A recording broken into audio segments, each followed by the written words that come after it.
أعوذ بالله من الشيطان الرجيم بسم الله الرحمن الرحيم الحمد لله رب العالمين والصلاة والسلام على أهل بيته الطيبين الطاهرين المعصومين. This course is about Islamic theology, and we were discussing about the historical background of some theological schools like Mu'tazila and Ashaira and Shia Imamiyya. We were discussing basically about Mu'tazila, and we discussed theology in itself, and I explained the important aspect of theology, that when we talk about theological issues are related to our intellectual aspect, related to our thinking aspect, which is our belief system. We need to believe something. When we have belief system, then it is important for us to know the logical proofs and the logical grounds of our belief system. For example, if we believe in God, so it should be very important for us to be able to prove the existence of God, to be able to prove the oneness of God. So similarly, we believe in prophethood, we believe in the day of judgment, we believe in uh, other belief system. We must be able to prove this one. We must be able to intellectually defend ourselves. If someone is questioning us, it means that we must be able to answer and respond to any criticism that may have on our belief system. So we were basically discussing Mu'tazila, and we were talking about their belief system, and we were talking about the principle of justice. Principle of justice is extremely important in Islamic theology, and we have already a lot of questions about the divine justice, why God is doing this or that, why we have adversities in this world, why we have natural disasters, why we have illness and sickness, and why we have evil in this world. If God is all powerful and God is almighty and he can do anything, so why he's not uh, like having these adversities and not going to remove suffering from us? So this is why I was just mentioning in my previous lectures that this issue is really extremely important for us to understand. So we were talking about Mu'tazila, and I'm going to share it again, and we are going to read the text, inshallah. So I will explain there when I'm explaining this text. So I want to see that where I was last time. Yeah. So I'm going to start from here. Mu'tazila, they would say that from here, under the doctrine of justice, in the sense that some deeds are inherently just and some inherently unjust, and that human reason dictates that justice is good and must be practiced, whereas injustice uh, is evil and must be abstained from. So you can see what Mu'tazila is saying here. Mu'tazila says that under the doctrine of justice, when we talk about justice, it means inherently just. What is the meaning of inherently? Uh, so basically, they translated it from the word Arabic or Persian, because original book is in Persian. Ayatollah Mutahari is mentioning the word zati. Zati mean essentially, in itself. So regardless to this issue that God is ordering or commanding anything or someone else, if there is a justice, we can understand that yes, this is good because this is justice and just. If something is evil, we say our reason or reasoning power or our intellect or our aql says that no, this is evil and this must be rejected and must be condemned. So this is what Mu'tazila they are saying, in the sense that some deeds are inherently just. Some of our deeds, our amal, are uh, they are adle zati, inherently just, and some inherently unjust. So we will give the examples as well. And that human reason dictates, our intellect says to us, our intellect is there to say to us that justice is good and must be practiced. Since justice is good, this must be practiced. Not because God is saying this, so we have to practice it. But the issue is, before anything that we are saying from God or Quran or Prophet, our intellect is there, our aql is there, and aql is saying that this is good and we have to practice. And in later stage, we see that God is also ordering us the same because it is justice. So where is injustice is evil and must be abstained from. So since injustice is evil, we must not practice this evil in our life. They advance another general doctrine. So from this principle, we go to the more deeper levels. They advance another general doctrine. They go to the deeper levels, and they said there is another principle which is more comprehensive. So what is this comprehensive principle? That is the principle that beauty, which is in bracket, you can see this is husn, and ugliness, which is qub. So we need to memorize these two Arabic words. One is husn, the second is qub. Normally we use this word in Persian or in Urdu like qabih. So when we say qabih, that this is ugly, this is inappropriate. So the principle of beauty and ugliness, or in bracket good and evil, are inherent properties of acts. So now we go to the deeper level. We say husn and qub. We say goodness and evil. Before this, we were talking about justice, and we were saying that, okay, so if there is a justice, so we should practice it. We are not talking about justice now. Now we are talking about goodness, and which is something is evil. Now we are talking about husn and beauty and ugliness. If we find beauty somewhere, then we need to follow this one. We need to practice this beauty. We need to adopt this beauty. And if we see there is a kind of ugliness or qub or kind of evil, so we should avoid this one. We should take distance from the evil. So our inherent properties of acts. For instance, now these are the examples. So truthfulness.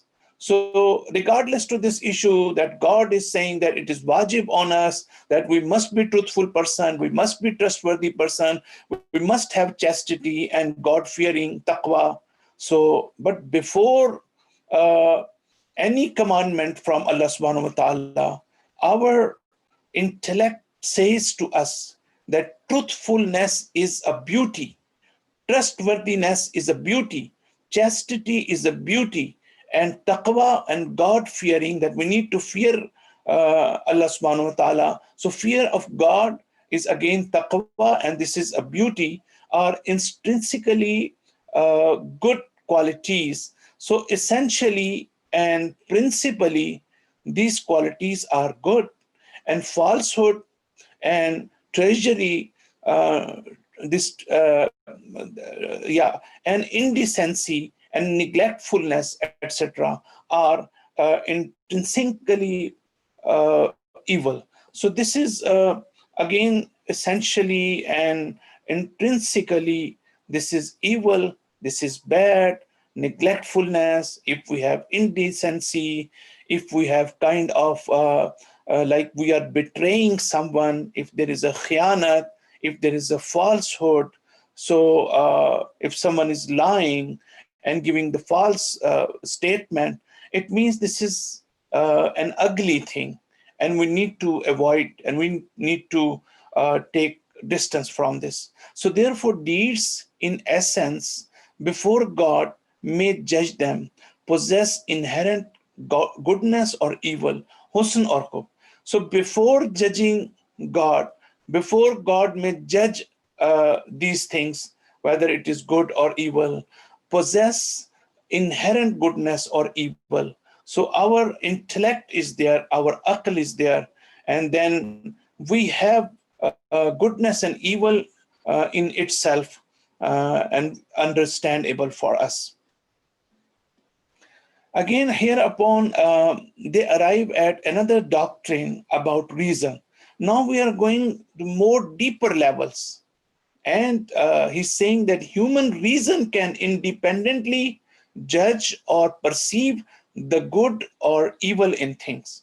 So, human reason, our akal, now we are not talking about adl, about justice. We're not talking about only good and evil, but now we are talking about the human intellect, human reason, our reasoning power.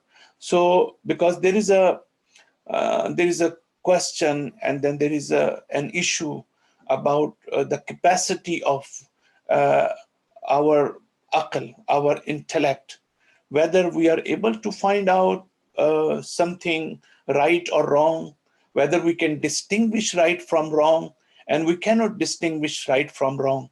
So here, the deepest principle is that, yes, of course, when Allah has given us intellect, when we have this reasoning power and we are insightful, this is our inborn quality. So, intellect is enough to prove or understand evil aspect or the good aspect of anything. So human reason can independently judge or perceive the good or evil in things. It means that the good or evil of some deeds can be judged by human reason independently of the commands of the Sharia. So the word independently is extremely important here. So I have highlighted this one, that independently we can say this is right or this is wrong. But we must be very careful about that, because, again, the issue of intellect is that in our society, we see everyone is saying that I am right and other person is wrong. So everyone is saying that my intellect is working well and correct, and for example, the intellect of other person is wrong.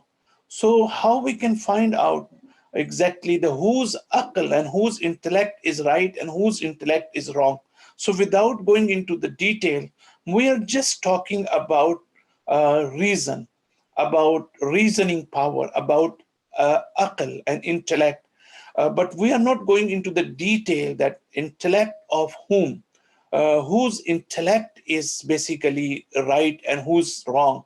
But we are talking only about the very in abstractive manner, that intellect is able to find out the worthiness of goodness of anything and the evil aspect of anything. So we can really understand God has given this quality to us.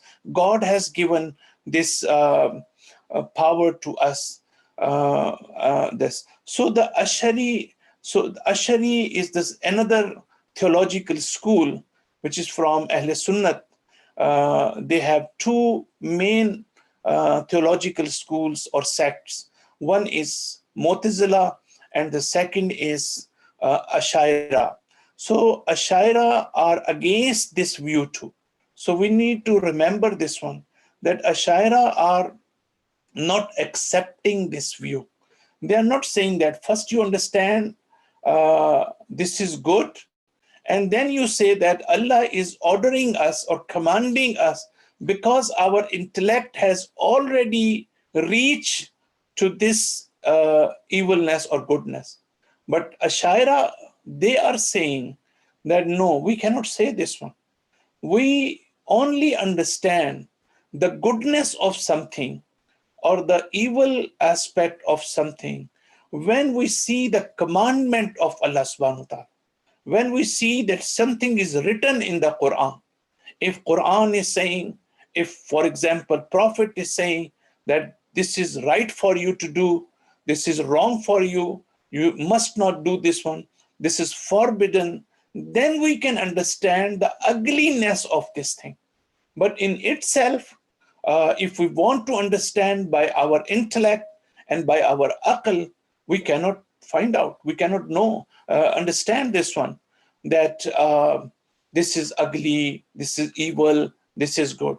So you can pay more attention to this aspect, that Ashaira school of thought is totally different from Mu'tazila. And Mu'tazila say, no, first something should be good, we must be able to understand, then God is commanding us and ordering us to do this one. And if God is forbidding something and he is saying that this is sinful act, you must know this one. So this sinful act, before any order from Allah subhanahu wa ta'ala, we must be able to understand. For example, if we are oppressing someone, if we are doing zulm on someone, so we know that this is haram and this is not permitted to us. But the order or commandment of Allah subhanahu wa ta'ala comes in a later stage. But our intellect and our aql is saying to us in advance that this is wrong, zulm is wrong, so that this should be haram. So independently, we are able to say, according to Mu'tazila and according to Ashaira, we don't have this independency in our reasoning power to assess anything, to evaluate anything. And then the belief in the inherent good or evil of acts and the capacity of reason to judge them, upheld by the Mu'tazila. So this is the viewpoint of Mu'tazila, that good and evil in itself can be judged by our intellect, and rejected by the Ashaira, brought many other problems in its wake. This is very interesting, that because of this viewpoint and because of the difference of opinion between these two major theological schools, there are some other, so this difference brought many other problems. What are these problems? Now we are going to see this. Some of which are related to theology, some problems are related to theology, some to human predicament, and such as whether the divine act, or rather the creation of thing, is the purpose or not. Now another issue is related to the purpose of so other difficulties are there. So some to human predicament mean that some human difficulties, so some disadvantages, such as whether divine acts, or rather the creation of thing, is with a purpose or not. You know, we can talk this issue normally about ourselves as well. So whatever we are doing in this world, so I can ask any time this question. I will say that, okay, you are doing this one. What was your purpose behind this? Was it purposeful or not? So you will say, yes, of course, this was purposeful. So if someone is really normal, an ordinary person, whosoever is doing anything in his or her life, so this person is always having a purpose. If you ask me, for example, that, okay, you are doing this, what is your purpose behind this? I will say, no, I'm just doing this without any purpose. This is just purposeless. So you will consider me insane. You will consider me that, oh, okay, I am not a normal person. I am not, how is it possible? So similarly, we have this discussion about the creation of God. So when God has created this universe, So we have this question whether there is a purpose behind this or there is no purpose behind the creation. Now, this is very interesting discussion, and I have given a lot of explanation about this viewpoint or about the purpose of creation. But here we will just read the what Ayatollah Mutahari mentioned, and then I will explain it. So, the Mu'tazila claimed that absence of a purpose in the creation is qabi. You know that we have already discussed about husn and qub. Something is good and something is ugly. So now it is causing some other issues and problems. And he is bringing this issue of ugliness and goodness of something in this another issue. So how we can relate this ugliness and goodness to this issue, the purpose of creation. And this is an interesting aspect. So he is saying that purpose in the creation is kabi. It is kabi that you say that, oh, I don't have any purpose. When we talk to each other and someone is saying that, oh, I'm doing this purposelessly. So you will say that this is kabi. This is not acceptable. You must have any purpose behind this. So why we cannot say to God, for example, if someone says that God doesn't have any purpose when he's creating this universe, when he has created this universe.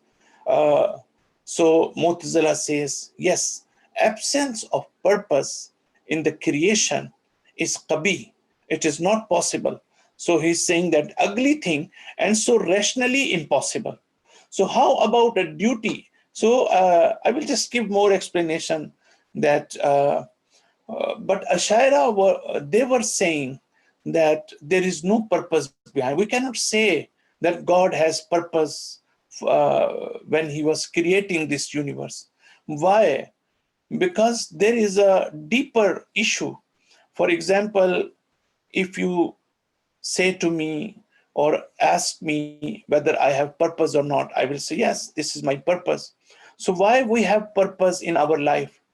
So why we do something purposefully? Because we are in need of something. If I don't feel any need, I will not do anything. I will not have any purpose in my life. Purpose is always related to my need. I am in need of something so that I'm doing something. If I don't have any need, I will not. So if we say this to each other, so this is acceptable because all of us are in need of others. All of us are needful in our life, and we are fulfilling the needs of each other. But can we say it to God? Can we say about the purpose of creation? Because if we say that God has the purpose of this creation, so immediately one can ask this question, okay, God can have purpose, so it means God is also needy. So God is also needful and also needs to create. He was in need to create something. So this is difficult about God. If we are say God is needy, if we say that God is needful, so how he can be God?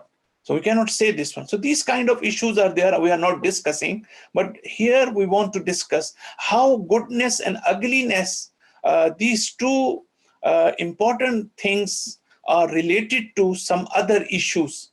So how about a duty which is beyond one's power to fulfill? So another beautiful issue we have in Islamic theology that, for example, there are a lot of commandments of Allah subhanahu wa ta'ala in the Quran. And some duties and some of our responsibilities, which are religious responsibilities, these are very difficult for us to perform, to fulfill these duties. And we feel that these are beyond our capacity. We may feel this one. So the question is, God can uh, place these kind of responsibilities for us, that is above my power, above my capacity. For example, some people may say, Fajr prayer is beyond our capacity, because it is very difficult for us uh, to get up early in the morning and pray 2 rakat Fajr. So one can say this. These kind of issues are always there. Now see what Mu'tazila are saying. So the issue is which is beyond one's power to fulfill. Mu'tazila says, is it possible that God may saddle someone with, saddle mean impose someone with a duty which is over and above his capacity? The Mu'tazila considered this too as qabi and so impossible. They say, no, no, it is not possible. Whatever the commandments are there, and God has put these responsibilities on us, these are uh, in our capacity, in our power, and we can do this, we can perform this duty, we can fulfill this requirement. Because, non-Muslims are always saying this one. How is it possible that you are fasting for the whole month of Ramadan? It is not imaginable for them. They say that it's very difficult for us to understand how Muslims are able to fast for 30 days and they are not drinking and they are not eating at all. So this is difficult for them to understand. So one may ask this question, whether it is beyond our capacity or beyond our power, or it is under the limit. So this is why we have some jurisprudential rulings. According to these rulings, for example, if we feel hardship in fasting and we are really feeling thirst, so it's okay that we are so there are some rulings that what we need to do. Or for example, if we have a fear of harm, for example, my health is in danger, if I'm fasting, it's not good for my health, and I have a fear of for example, a kind of sickness, or I may not be cured. So in this situation, it's permissible that I don't keep fast. So these kind of discussions are there. Now, the last thing, and then we will inshallah continue. Is it within the power of believer mean mu'min, to turn apostate? So what is the meaning of apostate? That you are changing your religion, which is called murtad. So is it in power of someone that you are changing your religion? If you are Muslim, is it in your power to become kafir? If you are kafir, is it in your power to become Muslim? So this is another very interesting discussion in our theology. So he says, does the infidel kafir have any power over his own infidelity, kufr? The answer of Mu'tazila is in the affirmative. Yes, of course they have power, because if they are kafir, because they were allowed and they had this power to become mu'min, but they didn't become. Similarly, if someone is mu'min, so mu'min has this power to become kafir as well. Because if I don't have this power, so how is it possible that God is rewarding me or punishing me? For example, if I am mu'min, so because of my faith and because of my that I am a believer, so God is rewarding me in the day of judgment. Why He is rewarding me? Because the other way was also possible for me. This was possible for me, that to become kafir, infidel. So if I didn't become kafir, so it means that I deserve to be rewarded by Allah subhanahu wa ta'ala. So similarly, is it within the power of believer, and does the infidel have any power over his own infidelity? The answer of the Mu'tazila is in the affirmative. For if the believer and the infidel had no power over their belief and infidelity, it would be wrong qabih. It would be wrong. It would be qabih to avoid and punish them. The Ashari Maktab or Ashari school rejected all these Mu'tazila doctrines and held opposite views. They said, no, no, we are uh, we are helpless. Whatever we are adopt, if I am kafir, this is what I have to be. If I'm Momin, this is what I have to be Momin. I don't have any choice. I don't have any option. I was not able to become kafir because God has chosen me as Momin. So this is the will of God, and so this is not in my hand. So these kind of very interesting discussions we have in theology, and then we are not going into the much details, but this book is just introductory, so we may have idea that what kind of discussions are there and what kind of discussions are, and these discussions are very important for us in our ordinary life, in our practical life, in understanding the religion and Quran, so that we will have this foundation. And the next topic is about another belief system of Mu'tazila, which is very, very interesting. Inshallah, next week we will go over this one. Retribution, al-Wa'd and al-Wa'id. Why God is rewarding us and why God is punishing us. If God has promised us that I will reward you in the day of judgment if you are obeying me and if you are obedient to me. So, and if you are not, I will punish you. So we will go over the philosophy behind this principle, inshallah. So we will see, inshallah, next week. We pray to Allah subhanahu wa ta'ala to accept our amal and ibadat, and we pray to Allah subhanahu wa ta'ala to give us tawfiq to understand really the Quran in detail in the deeper level. Wa sallallahu ala Muhammadin wa ala alihi tayyibin at-tahirin al-ma'sumin.